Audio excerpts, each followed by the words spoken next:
Hello all. Thank you for joining us for this, our fifth webinar in our Tech Talk series run by the Digital Transformation and Delivery Division in the Department of Health and Aged Care. My name is Janine Bennett and I'm the engagement lead for the transformation program, and I will also be today's event moderator. Welcome to everyone joining us today from your offices and homes across Australia and overseas. I'm joining you from Canberra, Australia, the lands of the Ngunnawal people, and would like to open our conversation today by acknowledging these and the many other traditional owners of the lands on which we meet today, and to pay my respects to those cultural leaders past, present and emerging. I would especially like to acknowledge the presence of any Aboriginal and Torres Strait Islanders joining us. It's an honour to have you with us.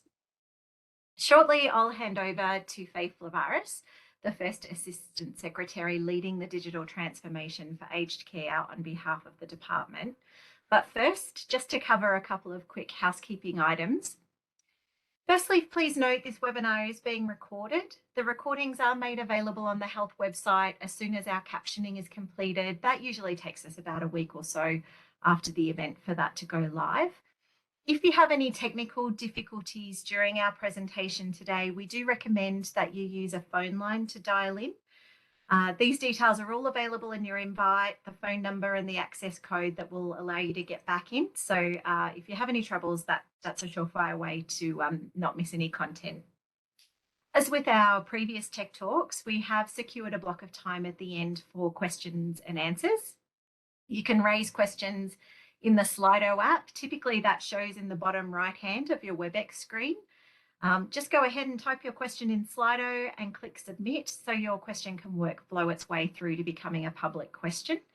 If you see questions raised by others that you like the look of, definitely vote them up in Slido. We'll try and get to those most popular questions first. As always, I would encourage anyone raising questions to join us on the virtual stage so they can ask the questions themselves. To do that, submit your question using your name rather than submitting it anonymously. We promise that we'll give you a fair warning before you invite you to stage so you can prepare and get your video turned on. Now I know that asking questions can sometimes feel a bit nerve-wracking on the stage, but it really does make for a better conversation for everyone if we get you up and have a real discussion. And I promise the panelists are a really friendly bunch. They'll probably be just as nervous as you are, so we might as well share those nerves together. If you are feeling shy though, don't not raise a question because you don't want to come to stage. Just simply write "no stage" in the question and I'll be happy to ask the panelists on your behalf. As always, we've got a really large group. We'll get through as many questions as we can. So that's it for housekeeping. I'll see you again during Q&A, but without any further ado, I'll hand over to your event host, Faith Lavaris. Thanks, Janine. And hello, everyone, and great to have you with us again for our ongoing Tech Talk webinar series. We have another packed agenda for you today, and we have Ian Frew, the Chief Information Officer from the National Disability Insurance Agency, joining us today to talk a little bit about their agency's transformation journey. Then Ian and I will then have a bit of a chat around the potential future of provider management and some of the overlaps and synergies that we see as opportunities for the two organisations. And then we'll get an update from our business colleagues on star ratings. So as always, our panel of presenters will be available for Q&A before the wrap-up. So without further ado, let's move into our digital transformation update. Tonight, there's the new budget for 2022 and 2022-23 will be released. And while we have a lot of work underway from the previous budget, we're expecting new investments for aged care. So looking forward to giving more of that in our next Tech Talk. But we don't have those details today because the official announcements will happen tonight. But we invite you to our policy colleagues to come along to our next meeting in December. We're aiming for around the 6th at the moment, which will be our final meeting for the year. We can talk about the work ahead and the timelines for the aged care transformation program for next year, but also a bit of a year in reflection to see just how much good work we've done this year. But for now, I'd like to show you our current status in terms of the digital transformation. Next slide. Excellent, thank you. So for those of you who have not attended previous Tech Talks, you may not have seen this, but for those that have, you'll remember seeing a high-level release timeline that we put out there from a technical digital perspective. As a reminder, and for any of the newcomers, we're all using the high-level plan as a guide to outline some of our immediate priorities and linkages and to track some of our progress along the way with you guys. As always, and note, this is draft timelines and subject to change based on policy and program decisions. So official announceables will always come from the Minister's office, and also any policy areas and business areas will be for the official dates. The policy work is often evolving, and so that's why we want to make sure that shifts are, we let you know that shifts are always probable, and that priorities move depending on how we're going with the implementation. But from an ICT perspective, we want to keep sharing the current plan and ensure any shifts are clear and visible. And so, as always, we're just trying to keep the conversation going, but there's, the commitment around exact dates and details is always something that we confirm as we need to. Some deliverables to talk and call out since we last met. We include, we did a back-end identity access management system to uplift some of the permissions capabilities that we're going to need more and more, and to support the upcoming extended representative work that the business are looking at. We also did an integration update around our systems to enable a consistent experience with Services Australia's new released MyGov Blue portal that people may be aware of. But the big ticket news is that the latest AN-ACC release has now gone live. And so for newcomers, AN-ACC is the Australian National Aged Care Classification Funding Model. At our last webinar, we had Mark Richardson and Amanda Inglis from the Health and Aged Care Department, and also Jackie Horton from Services Australia, who came along to talk to us about their planned AN-ACC releases and the readiness of the engagement with the sector that they've been working with. Which we introduced new functionality and improvements to the AMO assessment portal and our app, the Comprehensive Assessors portal and their app, and the service provider portal that Services Australia has. I'm pleased to say that earlier this month, the AN-ACC release went live. This represents a massive deliverable for our transformation program, and it was 2 years in the making. So congratulations to everyone involved. This includes both business and IT in the Department of Health and Aged Care, our partners in Services Australia and Quality Safety Commission from government, but importantly, also a big thank you to you, the sector, who have adopted the new change, and to your software providers who supported the changes in their software to make it all happen. So we did this together, getting things done across the line for quality on time, and only happens with you. So thank you very much. But the aged care reform's a big agenda, and so we continue to focus on the next set of priorities. And so what is on our agenda next? We quickly approach the end of this year, and the answer is we've still got quite a lot to do. So it's going to be a busy couple of months before Christmas, and at the end of the month, our warranty release, the large major release, will go live. This includes any small fixes or enhancements we needed to some of the new capabilities that we introduced earlier.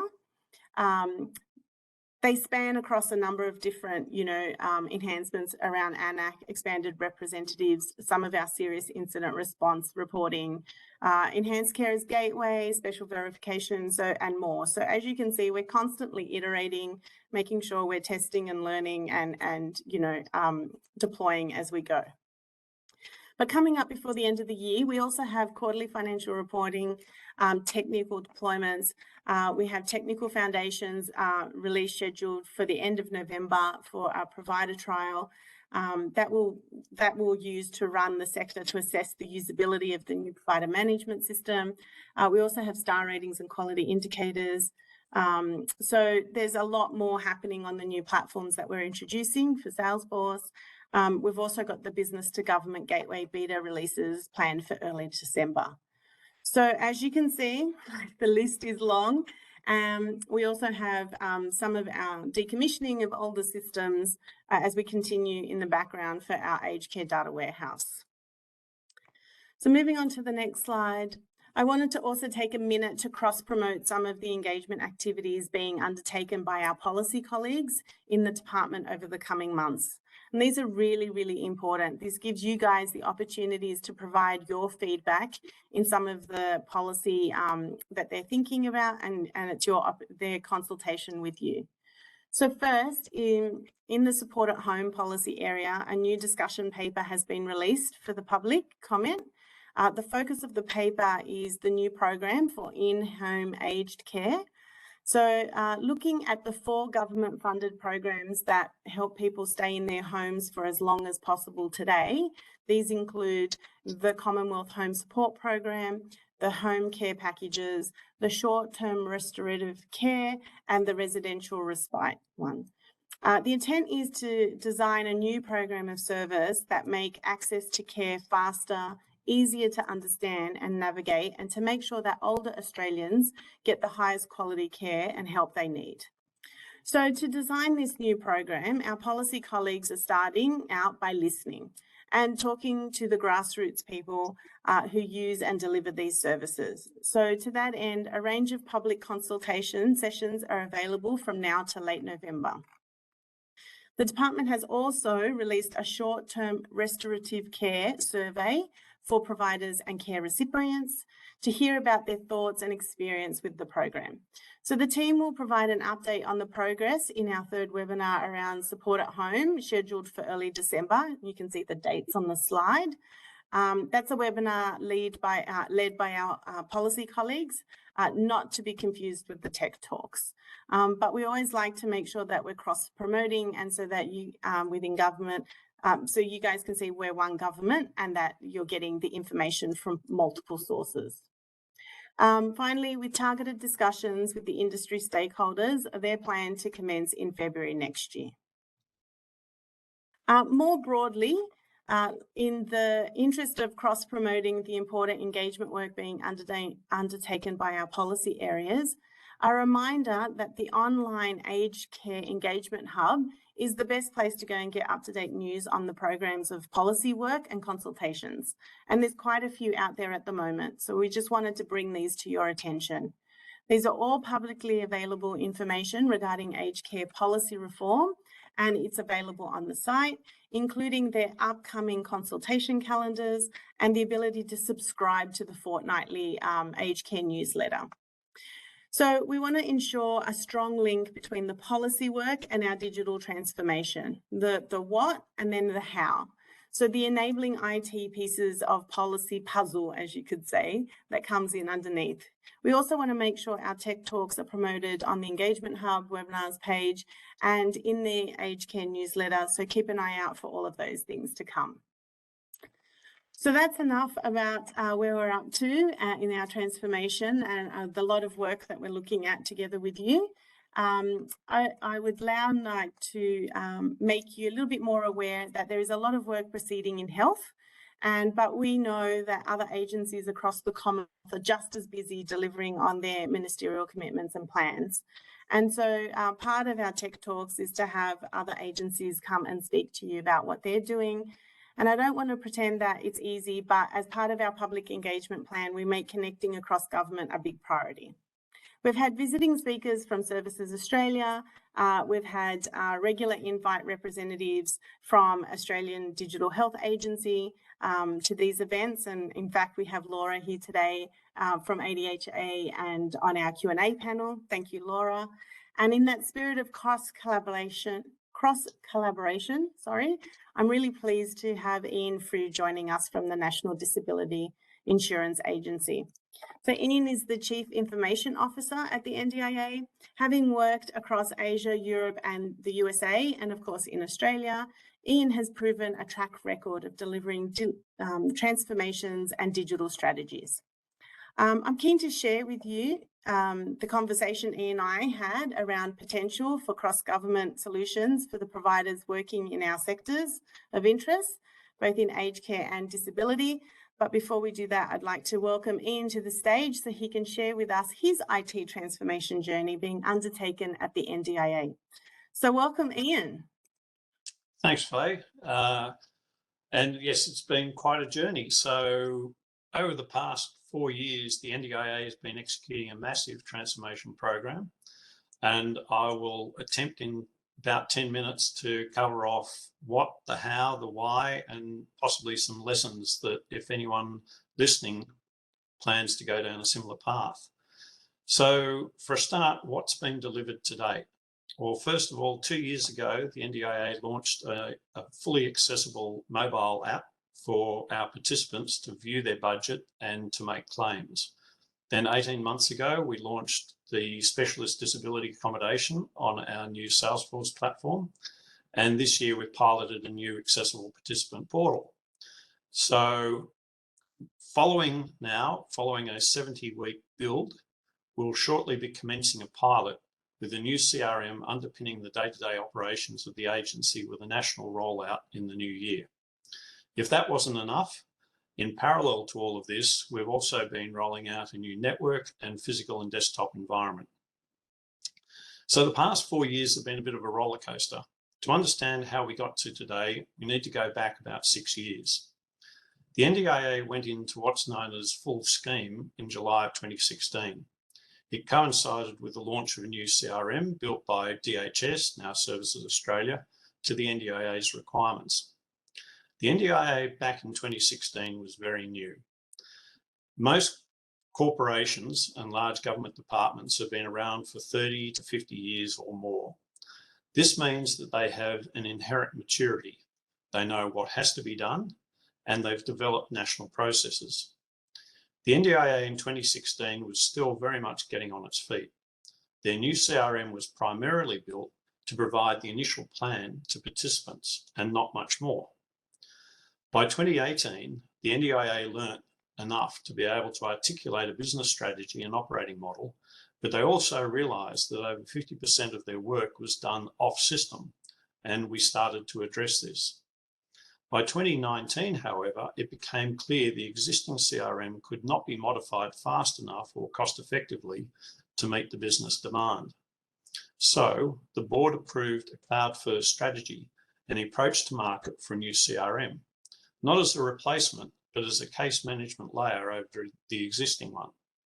We could therefore bring more work on system while still enhancing the core CRM, which was to remain our system of record.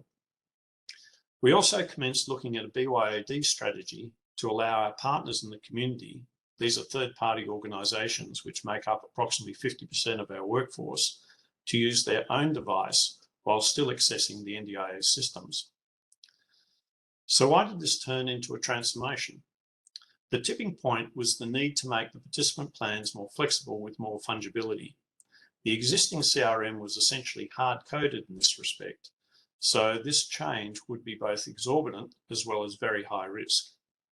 By mid-2020, the business had also matured significantly and was able to articulate a new streamlined planning and delivery methodology.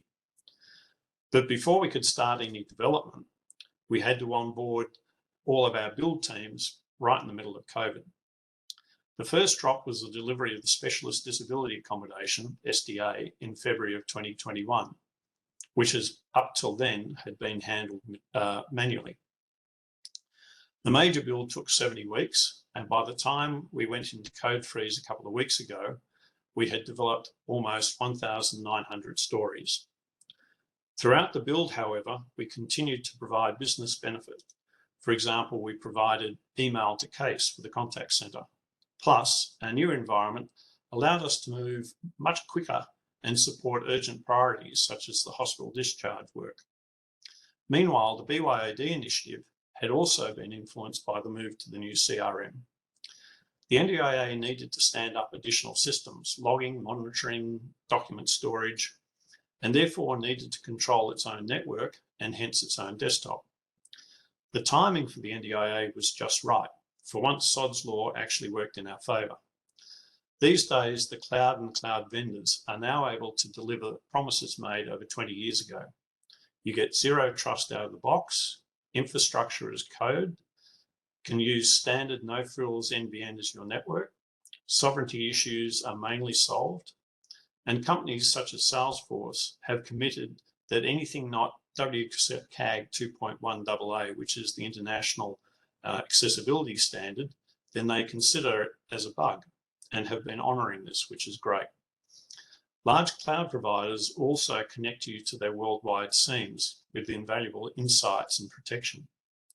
I'm not pushing or promoting any particular vendor, but for those interested, our environment consists of the Salesforce Health Cloud. Microsoft manage our desktop, both physical and virtual. We use both Azure and AWS. We expose older systems still hosted by Services Australia via Zscaler, and we have Cloudflare over the top. So if you're going down this path, what are some of the key decisions you need to make? The first one would be, do you use a system integrator? The NDIA chose not to engage an SI. I've got nothing against SIs, but I do believe you need to own your own environment. Whether you use an SI or not, you must take it over in the end. No one knows your company's business like the people who are working in it all the time. And IT needs to own the business relationship and understand what they want and why, and provide them with options. An SI can, in some situations, come between you and the business. You also need to be, if you're in IT, part of that discussion for the SME selection. So what processes are you going to use, such as Agile, Waterfall, or what? Well, pick the process to suit your organisation. I personally always go down the Agile over Waterfall thing, but simply because it involves the business far earlier and you can get continuous feedback. The issue is Agile can come with many zealots. I have no time for zealots.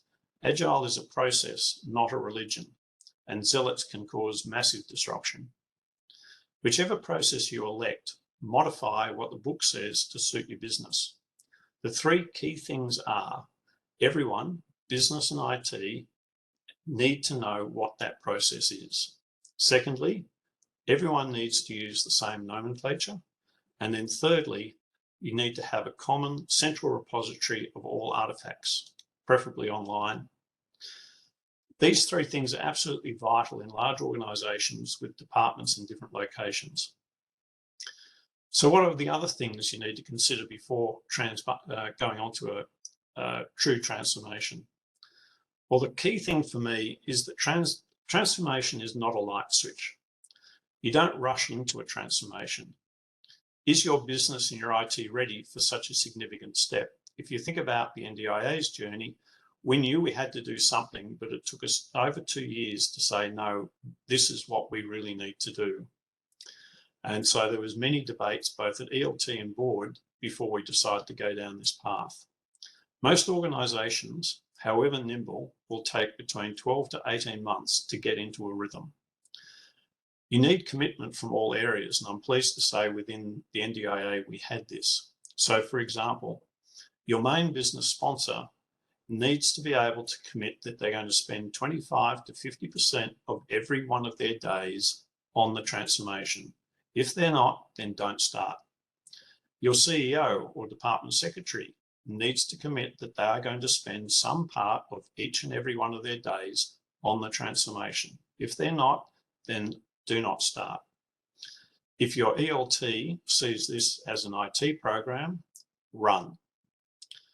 Transformation, by its very definition, is doing something the organisation has not done before, so it's not a system replacement. Again, two things to be careful about. First of all, you need the right SMEs.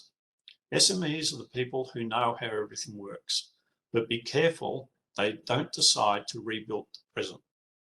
This can happen if they feel their importance might be diminished if they're no longer the expert. The second and most important one is that transformation means massive ambiguity. Many people are great when they can follow the road, but as soon as that road disappears, then they can struggle. People who cannot handle ambiguity should not be in transformation leadership roles. Be aware of the extent of changes due to your transformation. Certainly within the IT space, you'll be touching identity, monitoring, alerts, storage. You also have many third-party relationships. But from the business side, apart from needing to provide requirements quickly in a consumable way for the IT squads, it is a massive change management exercise. For many staff, their daily job will change. Your IT staff's job will also change. And it's a funny thing about change. Everyone's for it as long as it doesn't affect them. Don't customize.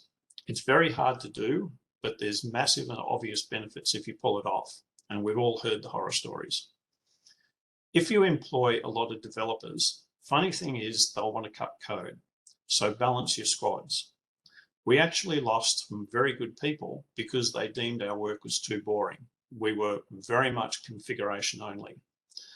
But the payoff's been massive because we've already gone through a number of significant upgrades and they've all flowed through overnight. Nothing for us to do. So we use the old adage, reuse before buy, before build. Nothing succeeds like success. Deliver something early to whet the appetite, like we did with STA. Deliver incremental benefits. So we did email to case and hospital discharge. This might be considered a distraction to the main game, but it's absolutely vital that the business both sees something and actually starts getting excited as to what's coming over the hill. Finally, build for all Australians. I know we all say we put the customer into the centre of everything we do, but do we? How many times do you feel that you've got to understand how a business is structured internally before you're able to interact with it? This is why we're very supportive of the provider work phase leading from the Department of Health, which we'll be talking about shortly. An example from our side would be when we were considering the mobile app, the participant mobile app, we actually, before we did anything else, we sent the UX and UI team around Australia where they interviewed, videoed and recorded literally hundreds of participants so that we understood what they wanted and how they could access it. So this is a really important point because if you look at standard usability, you plot all of your customers and you end up with a bit of a bell curve and you say you chop off 10% on one side and 10% on the other. You focus on that center 80%, and if you get that right, then you're looking good. The trouble for the NDIA and the NDIS is that the 10% you chop off on each side are generally our participants. And this was really brought home to me when I was looking at one of the findings we had, and they'd interviewed one of our participants who had mobility issues. And this person was in a wheelchair and couldn't move their hand. So what they would do to use the mouse and the computer is they'd actually rest their hand on the mouse and then manipulate it by moving their wheelchair. So if you're designing something where you need the participant, say, to log in to quickly enter a 6-digit code, then that's going to be something very hard for this person to do. So what have been the outcomes? Well, the participant community has actually reacted very positively to our mobile app. I checked again last night and it's still sitting at a 4.2 rating in the Apple Store. Simple things like email to case has made the contact center staff more efficient and effective. And with respect to our 70-week build, the feedback from the business has been extremely positive. Obviously, we've done multiple drops and we've done multiple mini UATs. And so we've collected feedback all the way along the way. And I actually met the finance UAT team last week. And I said, well, how's it going? And I was very pleased that they just looked at me and said, oh, this is awesome. So hopefully we've done it all right, but the proof of the pudding will be when we launch the pilot. As a bit of an epilogue, the good thing of working in government is you can share things across departments, which is a great bonus. We've always worked very closely with Services Australia, but it's true to say that they were somewhat sceptical when we started our cloud journey. However, after seeing what they were doing, they actually asked if we could give them our operating environment's configuration, which we did, and now they are actually rolling out the equivalent of our future operating environment and planning on rolling that out throughout Services Australia. So I really feel that in some ways David has influenced Goliath. So I'll finish there and happy to take any questions. Thank you. Well, thank you, Ian. And like, there was just so many invaluable insights there that I think that we can all take away, all from being the human-centered and actually, concentrating on the, that 10%. Okay, if you can get it right for them, you can get it right for everyone, to be honest. So, and we at Aged Care, we did take a copy of your WCAG work that you've done to make sure that we've learned from that, and that we start out with that as the bare minimum. We don't necessarily need to reinvent that wheel. And so there's a lot of what you've been doing that we're learning from and making sure that we apply here. So thank you so much. I might just move into the next bit and save the Q&A for later, if that's okay. Yep. And you touched on it in your presentation. You're very focused on the participant side of things so far. And you and I have been talking about, the work we've been doing in aged care around the provider piece. I think the problem we're trying to solve, I think, is that we know that the demand on care and support services is expected to grow significantly over the next 10 years. And a number of departments are working with providers to deliver government support services. And often in our different departments, we're working with the same providers, but we ask them to do things slightly differently. And we know that through the current provider solution, the use of multiple different processes and software across aged care, NDIA and even DVA, Veterans Affairs. So the feedback from the sector is that it kind of makes it a little bit more confusing as an environment to operate. And it's also a little bit more of an administrative overhead. So some of the current provider frustrations that have been, voiced to us was potentially some outdated or difficult to use registration processes, or some larger administration burdens when they're reporting 3 different ways to 3 different, agencies. So we're kind of on a bit of a mission to go, while we as government are very conscious of, what we need, but if you're going to put the customer, in this case, it happens to be providers at the centre, we're conscious around that increased cost and duplicated effort. So that's kind of, I think, what we've thought the problem space that we're trying to solve. So we were keen to explore a whole of government provider management system that could do that, and where we could provide a simple one-touch capability for providers. They tell us once and it's streamlined and interoperable experience for them and their users, improve their data quality so they know that they're, and the collection of reporting. So there's some of the focus areas that I think we've kind of talked about. And we also started by kind of working out, well, what's the commonality? And on the next slide, it kind of shows a bit of an architecture of the value chain, and just at a really high level going, where are we the same and where are we different? And we often think that we're different, like, oh no, we're special, we need to do it a different way. But at its core, about 65% of those business capabilities are the same. So that's kind of the analysis that we've done together with you and NDIA and the DVA folk. What are your thoughts on a first view of where we've landed? Oh, look, Faye, as we've discussed many times, I totally agree. And this is where we're forcing, in this case, providers to actually understand how all of our, DVA, health, NDIA work, get them registered multiple times, all for the federal government. And it's crazy. So the various systems were set up at each individual time for probably the very best of reasons.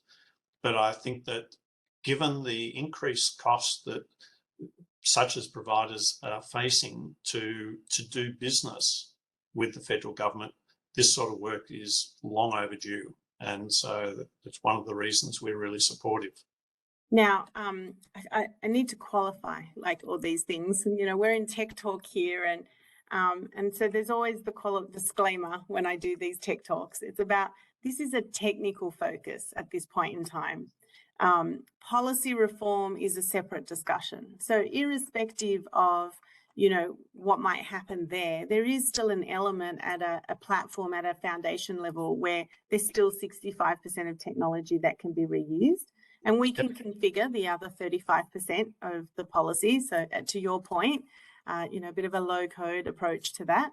And so we're starting the conversation, I guess, is where we're up to, and that we're starting to set up some interdepartmental committees to meet monthly and see how we can progress this as a working group. For the community, go ahead. I was just going to say, from the technical thing, the biggest issue to me is how we, behind the scenes, handle the identity. Yes. But everything else, the portal, how it works, providing a single pane of glass, technically is not that difficult. And so that's when we need to bring in some other colleagues from across government to agree on all of that. And I think we'll definitely have a way forward. So look, thank you so much. And we'll look forward to the Q&A a little bit later on. So we'll just move on to our next agenda item, which is a bit of an update on star ratings. And for that, I'd like to introduce, we've got Emma Cook, where she's from the Quality and Safety Commission and the Quality Assurance Division. And she's going to go and provide us with a bit of an overview of the policy goals for star ratings and a bit of a view of when it's happened, how we've got here, why we're doing it, and where we're up to on the work. So thank you, Emma. Thanks so much, Faye. And I'm really glad to be joining you. So as Faye said, my name's Emma. I'm the director of the star ratings section, and I'm pretty excited to be sharing our progress on star ratings today, largely from the policy perspective, and of course very capably supported by Faye and all of her IT and tech knowledge that I'm sorry I won't be able to speak to kind of as proficiently, but excited to talk about the policy front nonetheless. So the Royal Commission, jumping to the next slide, around why we got here, to reorientate ourselves to the problem. The Royal Commission into Aged Care Quality and Safety highlighted that aged care quality should be defined, understood and capable of being measured, and that current data is fragmented and incomplete within the system, which makes it difficult to determine the extent of substandard care, and also provides a lack of information about service quality to inform consumer choice, to support provider quality improvement, or assist government's risk-based regulation and policy development. So government responded to the recommendations of the Royal Commission, which included a commitment to publish star ratings for all residential aged care services by the end of 2022. So to jump to the next slide, the development of star ratings has comprised a rigorous process. This has included research on internationally well-established health and aged care rating systems and performance systems, which identified around 20 of these and in around 18 different countries. And we considered these really in depth, reached out to many of our international colleagues and sought to really draw learnings and stand on the shoulders of those who have trodden this path before us. We moved on to consultation, where we presented the evidence review findings and really sought to understand stakeholder views, and in particular older Australians and their representatives' views on the fundamentals of the system design. So this process included 24 workshops, 154 written submissions, and as I said, countless expert consultations. We then transformed those findings into, I guess, the fundamentals of the consensus points. These were things like assessing we sought to establish the maturity versus the importance of each different data set included, and from that derived how much weighting they would be given in the overall rating. So we applied that sort of methodology to come up with the fundamentals of the system and translated that into a prototype using Salesforce. We refined that prototype with older Australians and their representatives, as well as a range of stakeholders over 7 weeks. And then in addition or parallel to this, we undertook extensive data analysis and benchmarking, in particular with the support of the AHW. We sought to establish risk adjustment models that allow fair comparison across different cohorts or levels of acuity in different service populations. We started to progress our internal IT builds and put primary legislation in place to support the publication of star ratings. So jump into the next slide. We have 4 components to the star ratings. So they'll be published as an overall and 4 subcategories. We've got quality measures, which relate to 5 crucial areas of care that are currently reported under the National Aged Care Mandatory Quality Indicator Program. These are things like pressure injuries, restrictive practices, unplanned weight loss, falls, major injury, and medication management. We have service compliance ratings. So this is the information that we obtain from our Aged Care Quality and Safety Commission in their regulatory activities. We have residents' experience. So this is based on at least 10% of care recipients at each residential aged care service in Australia, and interviews with them through a new third-party workforce. And staffing, which is reported through the quarterly financial reporting and considered in the context of the ANAC, which was spoken about earlier, and the case mix that provides. So if we jump into where we have landed, so these 4 elements, as I said, combine into an overall and into subcategory ratings, which on the next slide, I will talk you through briefly the high-level design and what this is intended to look like. Now, what I do have to emphasise in doing this is that obviously we're seeking to provide an overview and share as much information as possible. But as you can see on the screen, the final design certainly remains subject to ministerial decision. So this is by no means the final design that is committed to. So we have a 1 to 5 star scale with no half stars. We're expecting this to range from significant improvement needed through to excellent. The overall rating, as you can see in the top right corner, is comprised of 33% consumer experience, 30% compliance, 22% staffing, and 15% quality indicators or quality measures. In terms of how each of these are calculated, and bear with me for the first one, the quality measures, so this is calculated quarterly through existing reporting on our quality indicators, as I've mentioned. Basically, we invert those to a slightly different construct to as they are currently reported, and it's more appropriate for publication. So that's just the removal of some less significant data points to ensure that they can be published through star ratings. We apply a risk adjustment model, which, as I mentioned, is derived from the ANAC classifications and seeks to allow fair comparison across different services. We then allocate the performance of each quality measure into quintiles, so into 20% buckets. And then we apply weightings based on the severity of an event. So an unstageable or deep tissue pressure injury, for example, is a higher weighting than a stage 2. And following that application of weightings, we assign points and we're able to allocate a rating for that quality measures component. Now that is the most complex, which is why I said bear with me for that one. It took a fair bit of working through with some of the best academics in the country to get there and internationally. So believe me, the next are much simpler to follow. The resident's experience is calculated annually. So it's a Likert scale, 1 to 4 points for corresponding answers. And there's 12 questions. So you'll get a total score out of 48 and a rating assigned. The compliance, again, fairly straightforward. A severe non-compliance or regulatory action such as a sanction will constitute a 1. A less severe, but still obviously very significant compliance action constitutes a star rating of 2 for that component.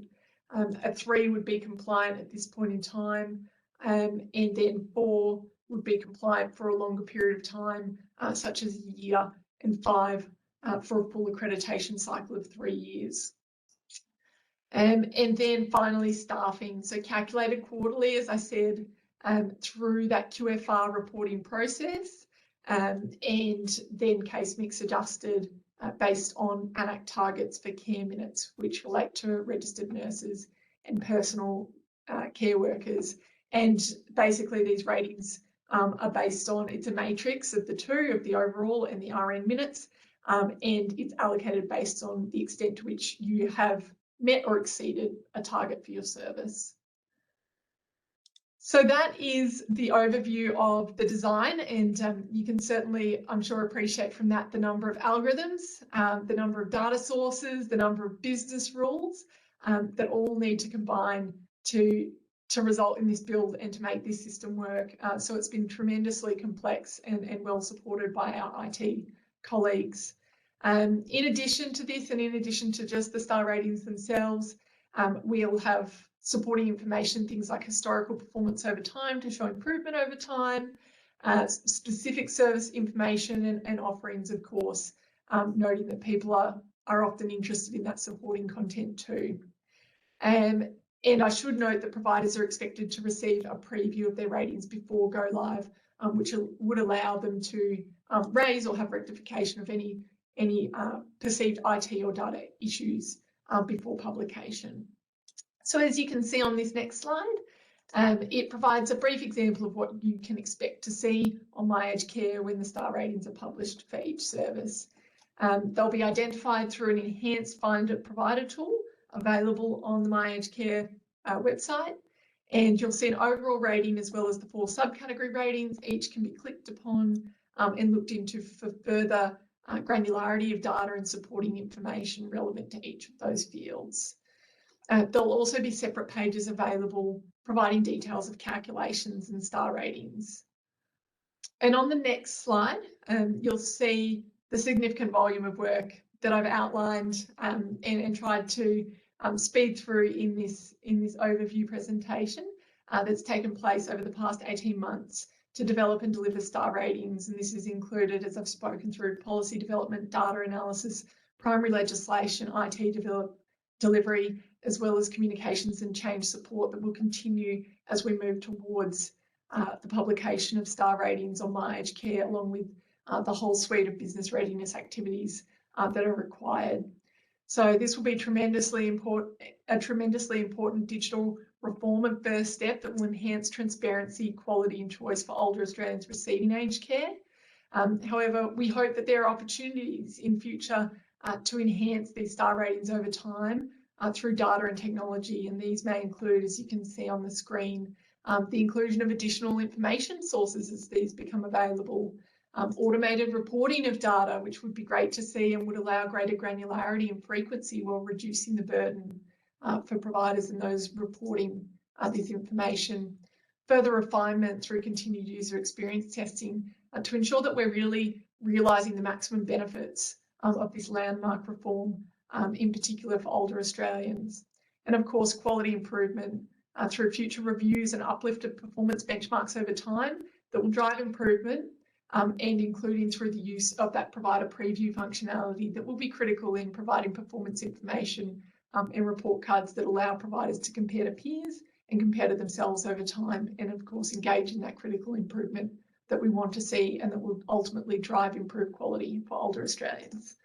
And so thank you for the opportunity to provide an overview on this linchpin aged care reform that will, I hope, deliver measurable information about service quality and help older Australians to make choices about their aged care. Thanks, Faye. Thanks, Emma. And apologies, I said you were from Quality Safety Commission, but that was just a slip of the brain. You're actually from the Department of Health and Aged Care, just to qualify, and the Quality and Safety Reform Division. So thank you. That was a great summary of a quite complex area and a testament to you and the teams that have been working together to get all this pulled together. You're correct, there's many different sources involved, and so looking forward to kind of putting the first bit out there and seeking feedback from the sector and the providers, and as we continue to improve together.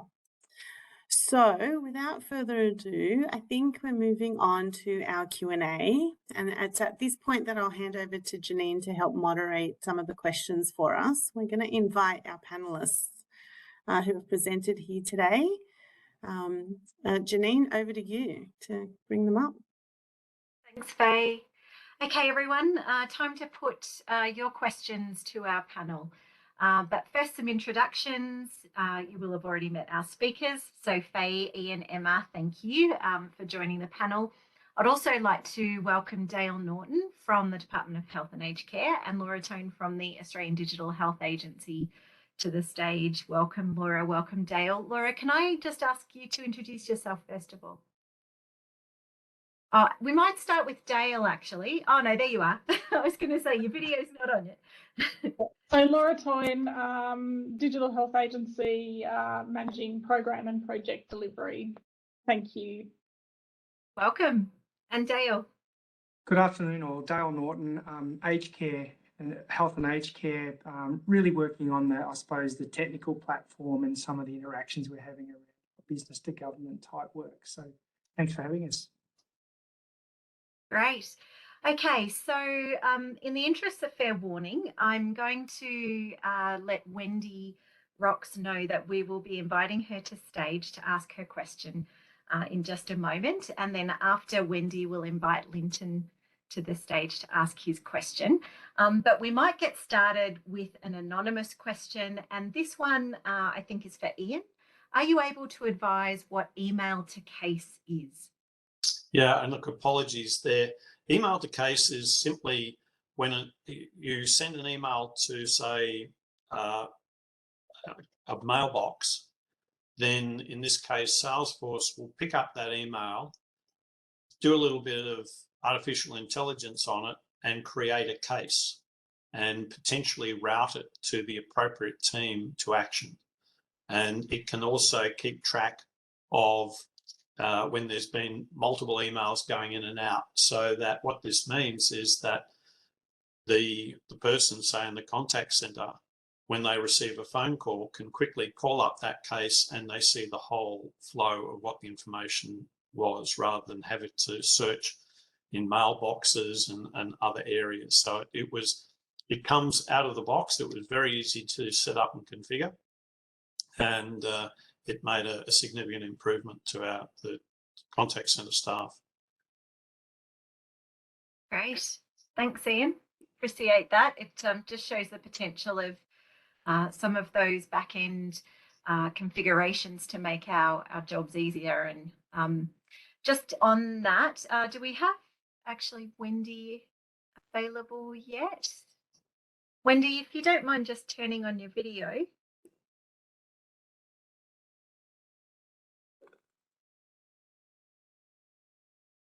I might just go with another question in the meantime. And this one is for Emma. So the question is, those are some complex algorithms. Is there somewhere we can go to look at that information in more detail?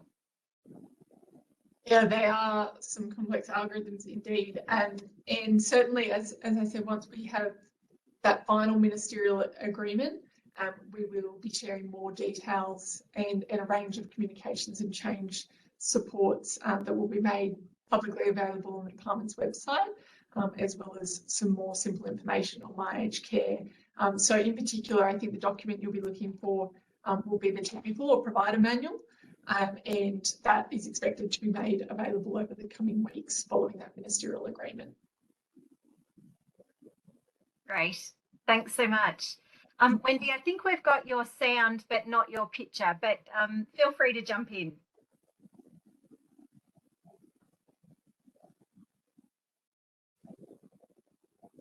No.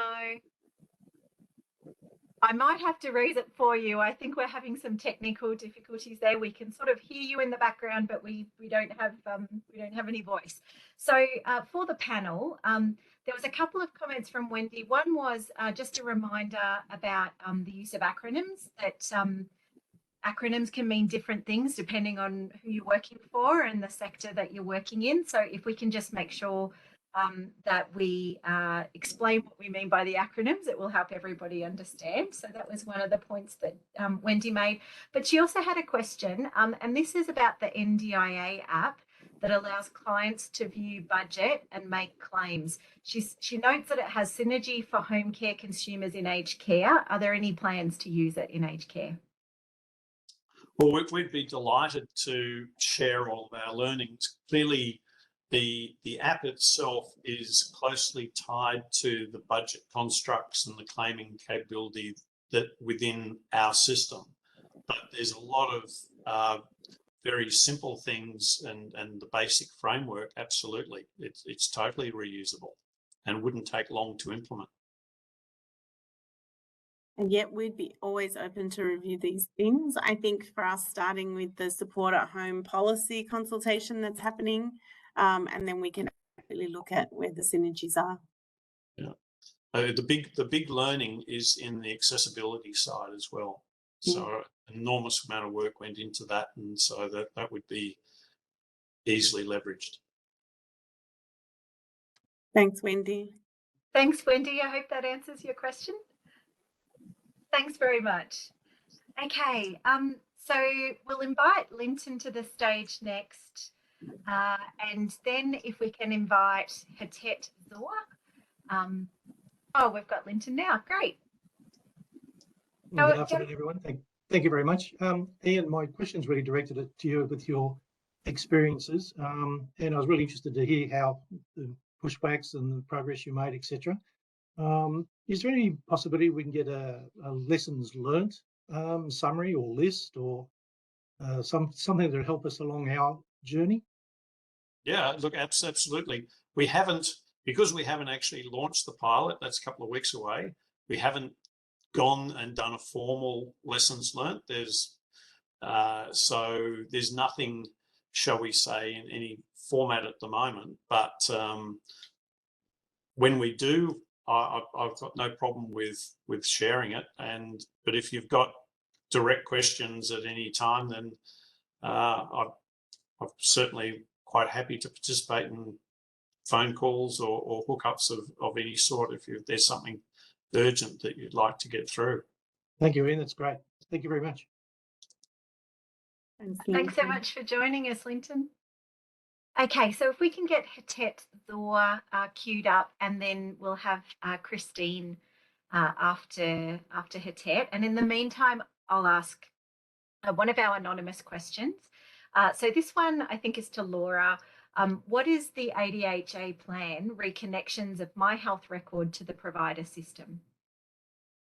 Yeah, thanks, Janine. It would be helpful to know who that question has come from or what perspective you are, because providers, even in this context, could be different. But if I take the question to mean residential aged care providers, so service providers, then we have talked before at the Digital Tech Talk about the work the agency's doing in supporting the connections of residential aged care facilities to My Health Record. And we've talked about the fact, and I'm happy to reshare, that we're working with clinical information systems in this space, a number of vendors, up to 14, to make sure that there is clinical information systems and software available that exists now in residential aged care facilities to ensure that there's that direct integration into My Health Record for those providers that are using those particular vendors.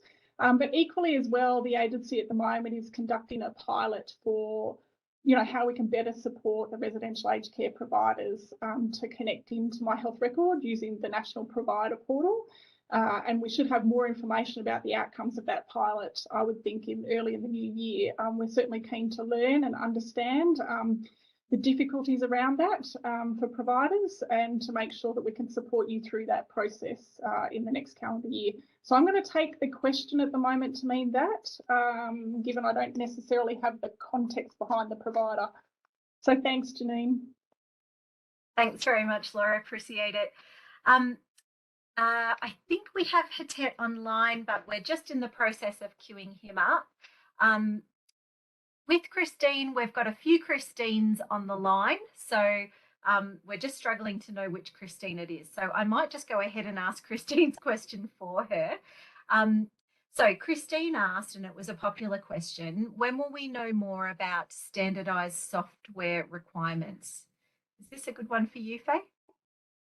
Yeah, so absolutely. So there is a large body of work that's currently happening as part of the business to government gateway work, which we have Dale on the screen here leading in the team, and Laura's ADHA, where we're trying to figure out what is the best interoperability and conformance process. And so that's part one of it. There's also another part where in aged care, they've come looking at national minimum data standards. So we're looking at that from that lens, like, and how the information will connect. And there's also already an existing connections. There's already existing connections with the ATO and Services Australia. And even I'm thinking with NDIA as I look at Ian as well. So trying to come up with a view of all the ways that people can connect to government today and figure out how can we reuse some of that and create reciprocal conformances approach, but also start to build to, you know, that national sort of standard. I know definitely from the ADAJ perspective, and I won't put words in Laura's mouth, but definitely for my healthcare, my health record, it's the FHIR standard. So I think it's balancing all the different perspectives and really coming up with that data dictionary and catalogue of services out there. I'm going to throw to anyone else on the panel who wants to add a bit, like Dale, Laura, Ian. Now we're all going, no. We're just Come on, Dale, you can do it. Yeah, look, probably just thanks, Faye, and thanks, Laura. I think it's probably, and those we do have a number of forums running, but yeah, just to sort of reiterate, it's really looking at, from our perspective, how would you streamline those interactions, the importance of the data, speed to market for us is important as well, so quickly, and it's really just trying to take that burden as much as we can proceduralise to a standard and make sure that we can, you know, interoperate a lot better. I suppose get just better outcomes for providers. And I always say the words in a safe, secure environment. And I think given the last month's worth of data breaches across the industry, like private sector, I think more and more we're trying to make sure that we do that in a frictionless way, but we've got to be safe and secure with people's data. So I might even take that one step further, Faye, to think about the clinical safety aspects as well. When you're talking about a person's health information in particular, we have to make sure that systems themselves are, you know, both connected for that information transfer, they're interoperable, and that we actually have clinically safe outcomes as a result of, you know, the use and the connectedness of these systems. So I also think we have sort of a slightly different take on it in the agency around that as well, an extension, as it were. Good point, Laura. Great. Well, I'd like to welcome Tet to the stage. I hope I'm pronouncing that correctly. Go ahead and ask your question. I do not have any questions. I like all the information that were given. So this is my first time attending to this meeting, so I really appreciate for the invite. Yeah, it's also appreciated for all the information that has been given. So yeah, I'm still trying to, you know, understand the committee. Thanks. Thanks, Ted. We like the feedback. We're glad you're finding the information useful. If there's any particular information topics that you guys would like to know about, please make sure you put them in the questions. We always like to line up speakers ahead of time. But yeah, thank you so much for the feedback. Thanks. Nice to have participation.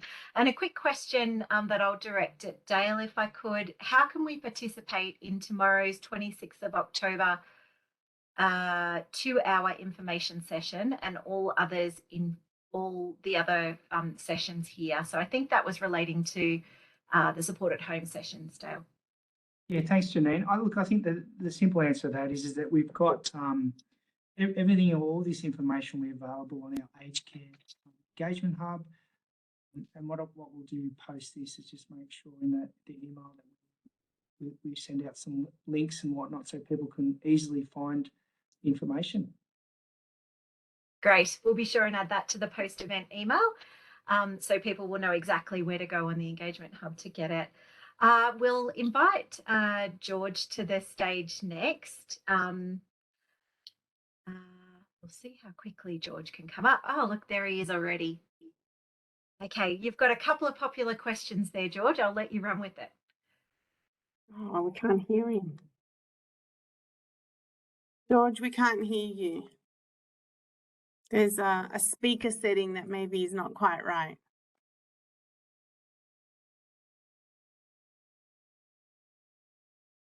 Perhaps I'll run with an anonymous question and George can have a minute to have a look at his settings, take the pressure off.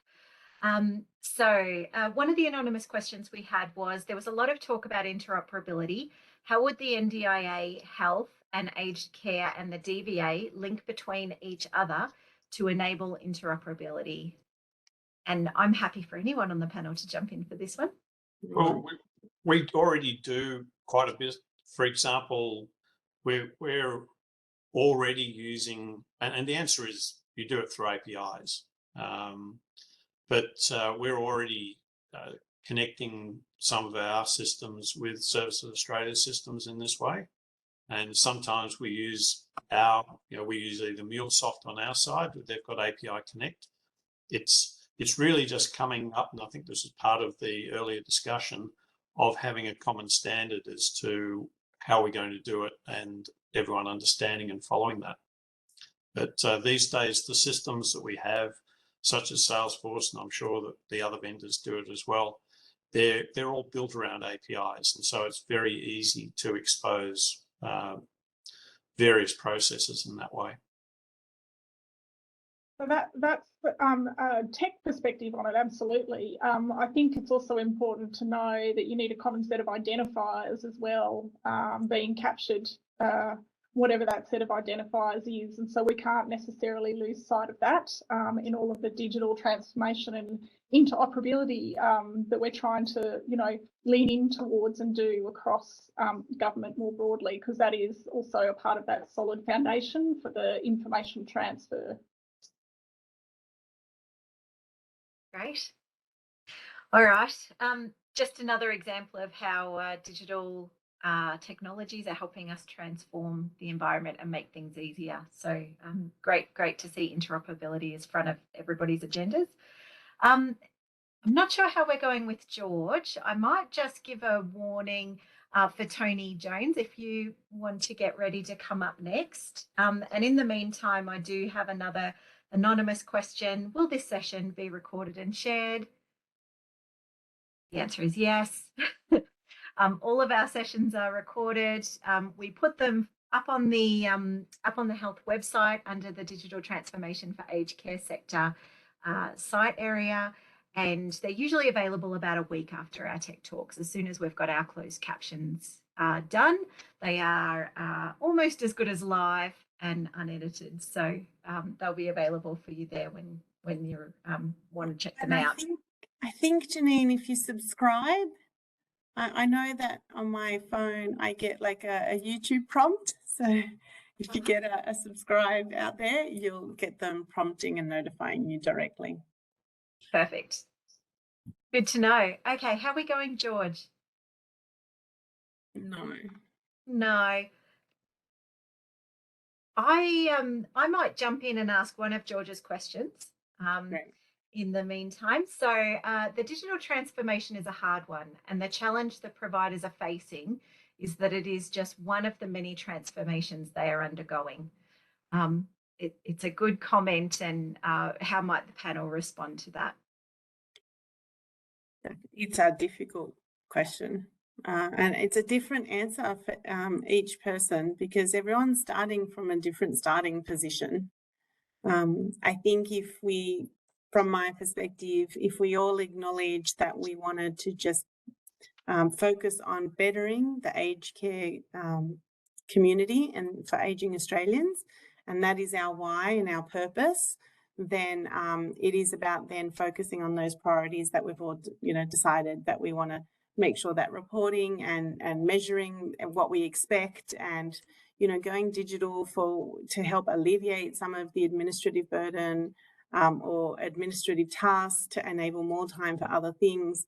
I think it's actually just a symptom, not just in aged care, but more generally in society, where we're just trying to do more and with digital happening all the time. So I think it's about prioritizing what's important to your area and focusing on those priorities. And I'm going to throw to Ian, because he had some of those gems in there about thinking big but starting small and providing value along the way, and really focusing on some of those pain points so that you can make things easier and more frictionless.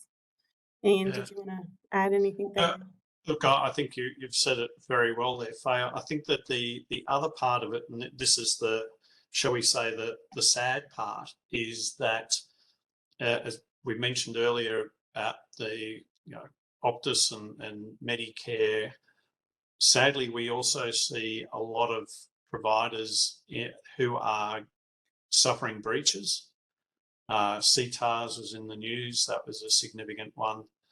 So the tough thing for the providers are how do they balance getting that automation efficiency, shall we say, at the same time protecting the information that they have and have collected on whether they're NDIS participants or aged care or DBA or what. It's a very, very challenging space, and the cost of it is getting higher simply because the protection you need is just increasing. So it's that balancing act is a tough one. Thanks. Thank you. We've got Tony Jones joining us on the stage. Thank you so much for your patience, Tony, and for hanging out on stage while we answered that last question. Jump in. Yeah, hi everyone. Look, I was more than happy for someone to read my question out, but now that I'm up, I might as well just give you a slight background. I'm actually an NDIS participant, but I also work for Spinal Cord Injuries Australia, and we've been doing some advocacy, particularly with the rollout of the new Support at Home program, because from our perspective, it's important that the settings are right for newly injured over the age of 65, and avoiding some of the current problems of the home care program that exists. So yeah, anyway, that's my ramble, but my question is, will the star rating system be rolled out to home care services as well? Thank you. Thanks, Tony. Thanks for the question and for the context. The government's commitment at this stage is for the residential aged care service, and I think residential aged care services to have star ratings published by the end of 2022. With respect to home care, I think you quite rightly point out the volume of reform that's currently in play, and the rapid work that's being done to develop the Support at Home system. So I think that's really kind of important context when considering the role of the star ratings and potential introduction of star ratings. But the short answer to your question is, at this stage, government's committed to residential aged care. A commitment hasn't been made to home care, but that's not to say the government doesn't like the idea or won't consider it in future. I think you're just very right in pointing out the current focus is certainly on landing that system design before establishing a rating system for it. Thank you very much, Tony. Thanks so much. We'll invite Michelle Jenkins to stage next, but I will just ask George's other question while we're waiting for Michelle. So can you suggest how providers can prepare for digital transformation by assigning new staff roles or training? And this is for the panel. That's a good question, right? Good one, George. I'll probably have to throw to the department there, but from my perspective, talk to your vendors as well. For small providers, for small resi aged care providers, or smaller service providers out there, if you are using a software system at the moment, talk to your vendor as well about how they might be able to support you with their product. I know it's probably not the right answer, but I do think there's value in doing that too. But Faye, department, you've probably got a different perspective. Oh no, it's a good start. Ian, over to you first. Laura, I think you're absolutely correct. So what the NDIA has done, and it started end of 2018, is to start publishing a number of APIs that allowed providers to use to access our systems and submit claims, etc. Now, what's happened out of that, which is how the market works, is that there's a number of software vendors who have also gone through our accreditation process. And what they do is now can go to a provider and say, if you use our system, it comes with built-in connections automatically back into the NDIA, which means you can actually do everything from your system and you don't need to do a second step for these sorts of things. And we're looking at all sorts of other open ways that we can have this. We've just, it was announced a couple of weeks ago where we've actually signed contracts to start putting together a point of sale, or payment at point of support, I think is what we're calling it. And that too, part of that is to how do we make that integrated so it's integrated into the provider's system and they don't have to do anything extra to make that claim through to the NDIS. So yeah, there's multiple ways, but talking to the various vendors is the right way to go. And then I'll just add that a parallel track to our digital tech talks is actually our sector partners. So we currently have over 65 companies who are in the sector partner community with us, who sprint with us every fortnight. And when we don't have such a jam-packed agenda, we usually do a bit of a playback to say what we've been working on here. I think the key there, and it's touching on what Ian said, was they're actually helping us to not only build the platforms that we're going to make accessible from government, but coming up with the design of potentially what that catalogue of API services could look like in advance. And then looking for opportunities to prioritise. I'm hoping that through the open discussion and design, it will allow for the private sector for other innovation to happen, and they can step in and build other business applications to make the sector's life easier that has nothing to do with government and regulation and, and so forth. So I think it's a bit of a watch this space as the community continues to connect, as we continue to work out how to make it interoperable and safe and secure and make sure we get the right outcomes. But I think there'll be potentially, hopefully, a momentum there as it starts to perpetuate.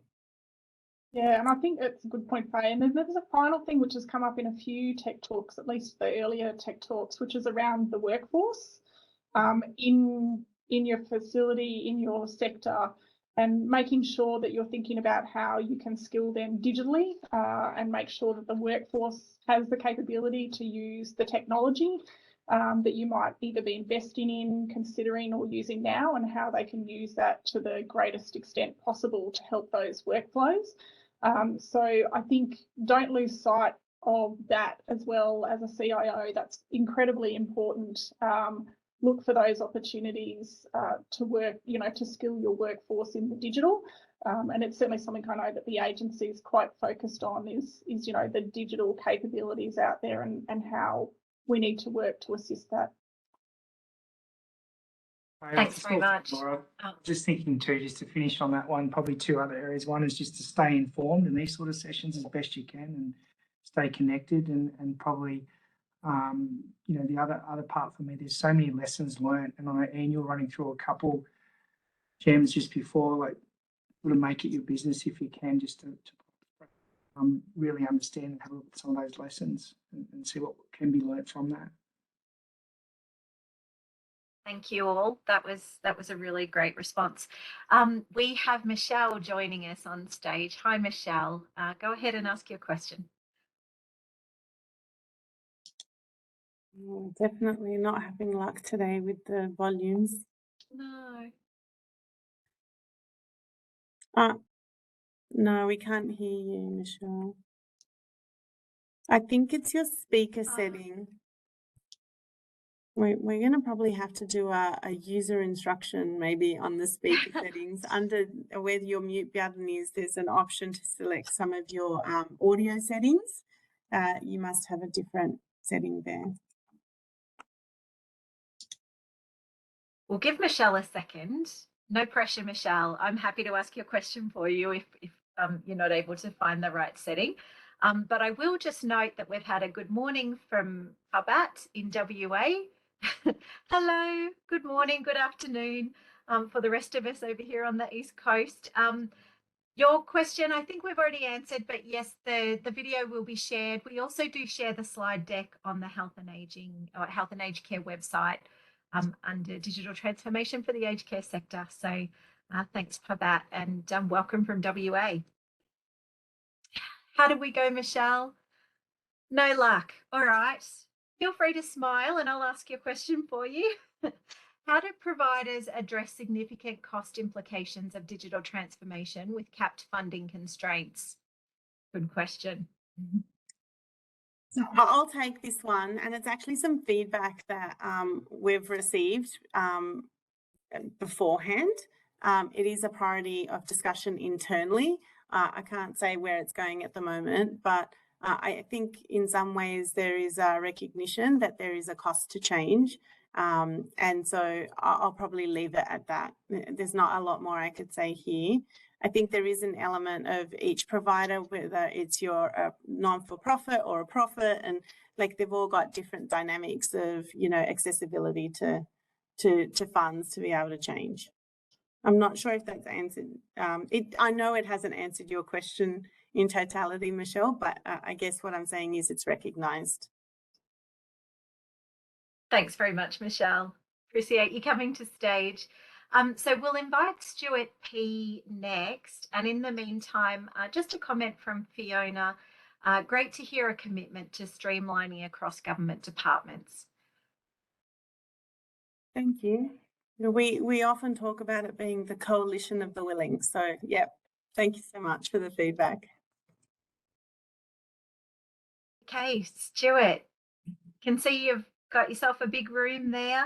Certainly do. I'm actually going to hand over to Louise, who's going to ask the question. Yeah, it was a question from me, I suppose. We do a lot of training, as do all aged care providers with our staff, but we also have the added responsibility of providing NDIS training for all of our staff who may come into contact with or do come into contact, provide care for residents or clients who are NDIS participants as well. So my question was there any plans at any stage to recognise one or the other training as being relevant across both sectors? I mean, how can we join those, I suppose, if you like?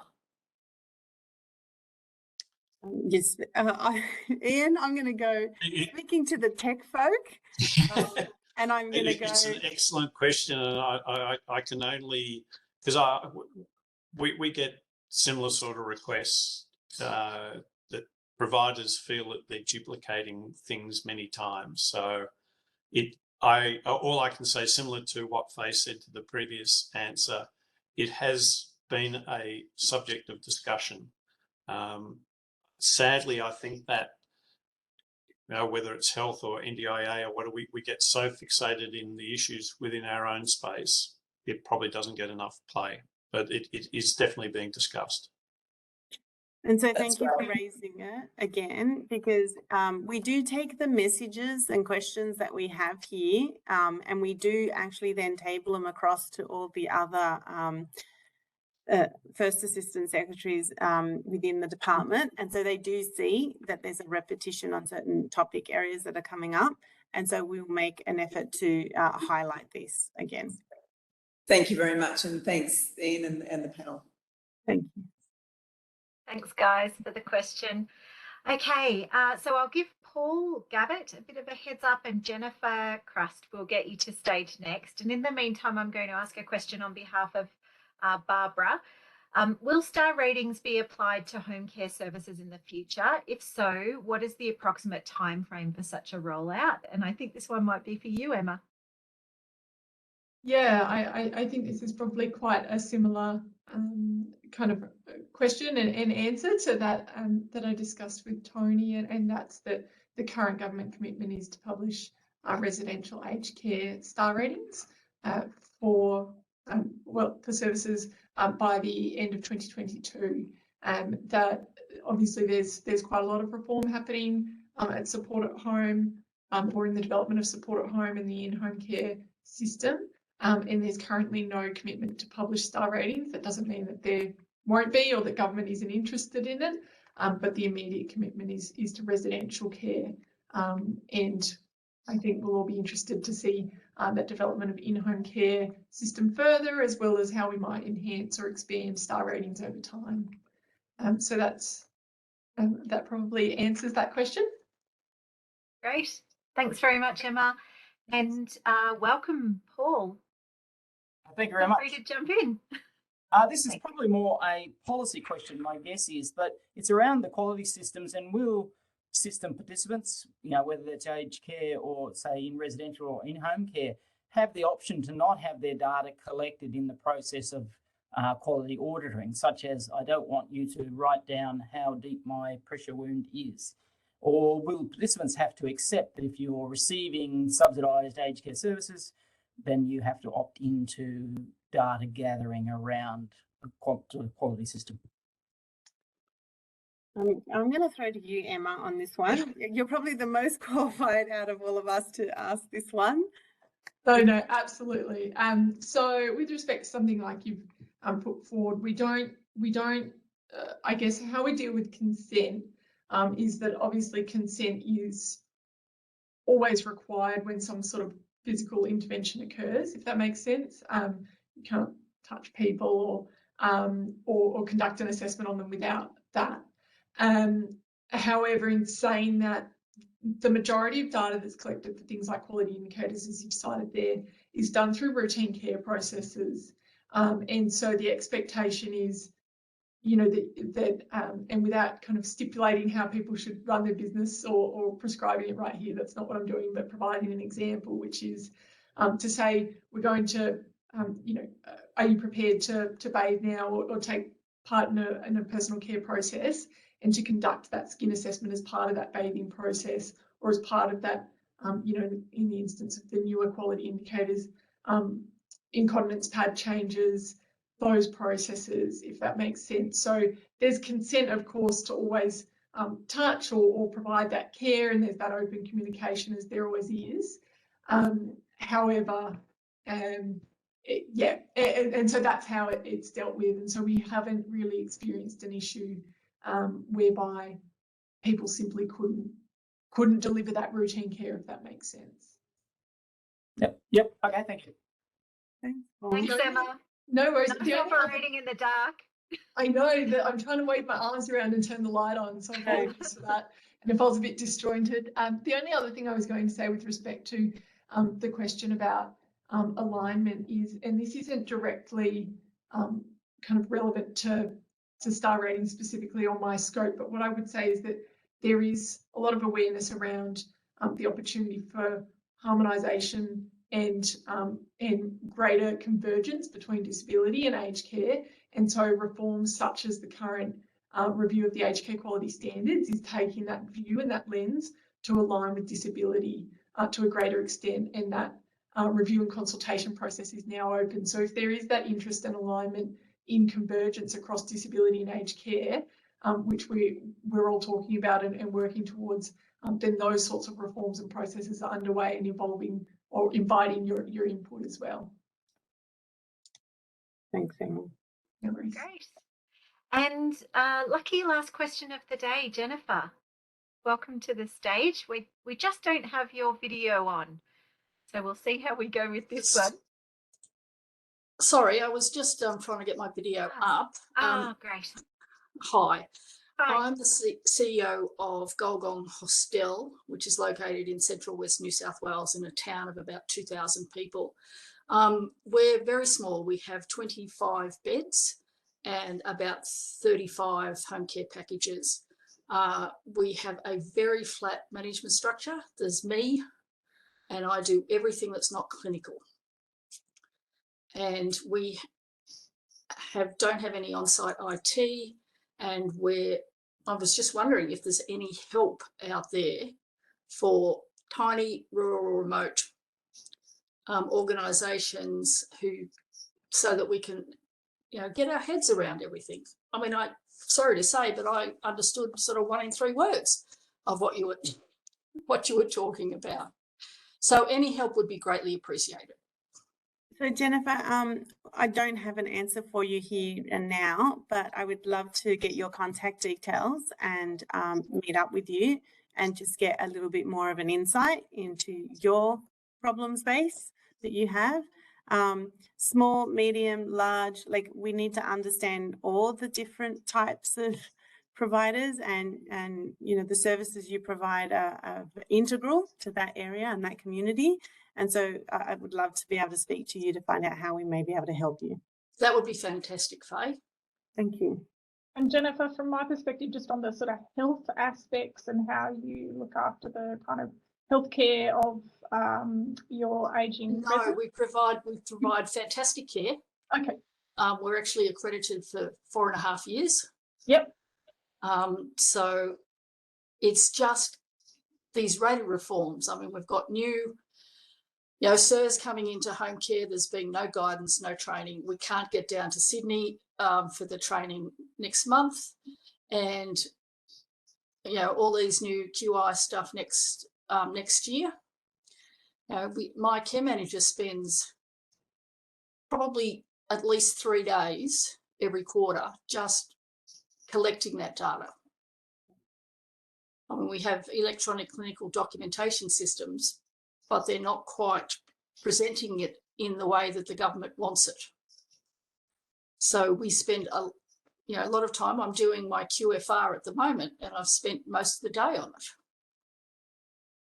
It's just so many different things and so many hats that we need to wear.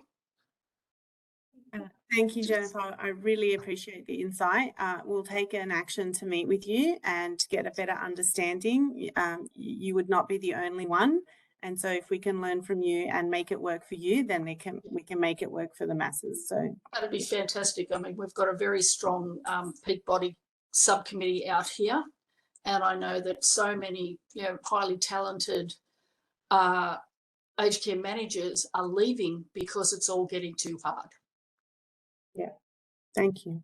And just to jump in quickly, there are business advisory services and business innovation funds available through the department. So it sounds like we can gather a little bit of that information for your future meeting and provide you those avenues of support. It's free. I mean, I've had fantastic support through the PwC programs. Yep.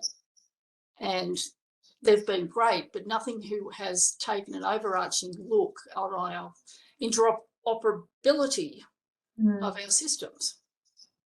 Yeah, perfect. It sounds like a good further discussion. Yeah. Thank you so much, Jennifer. We'll take that as a piece of homework. So we'll make a point of talking to you before our next Tech Talk. I'm so sorry, everybody, but that's past time. Actually, we've run a couple of minutes over, which we really try not to do. Thank you all for a great discussion. Many thanks to our presenters and our panelists, Ian, Emma, Laura, Dale, and Faye, as always. It's wonderful to have digital leaders in government who can handle ambiguity and are willing to talk to our attendees with such openness and candour. Thank you so much for being open to that discussion. As we've mentioned, recordings of this event will be published in the digital transformation area on the Health and Aged Care website in the next week or so. You will receive an email post-event, which will have a link to a survey, or the QR code is on screen and available for you there. Our final Tech Talk for the year will be scheduled on the 6th of December. We hope to talk a little bit more about some of the items coming out of the budget. In the meantime, feel free to email us if you have any agenda items or any suggestions for how we can make these Tech Talks better. That's it from me. I'll hand over to Faye for closing words. Thanks, Faye. Thank you, and a big thank you to everyone, all our panelists. It makes the content and topic areas really informative for our viewers. I'd like to thank everyone for joining. This is not our day job. We are not, content people in that sense, and so hopefully you can appreciate it for being the real that we are here, or being lights going off and things not going exactly to plan. But we feel it's really important just to keep connecting with you all, opening the dialogue, listening to you so that we can learn from it. Today's a big day, it's budget day, so looking forward to the next Tech Talk on the 6th, where we can bring some of that feedback back to you. If there's any particular topic that you want to hear from us, please let us know. It'll be the last one for the year, and then we'll be taking a hiatus for in January, and we won't be back till February. So with that, thank you all and have a good week.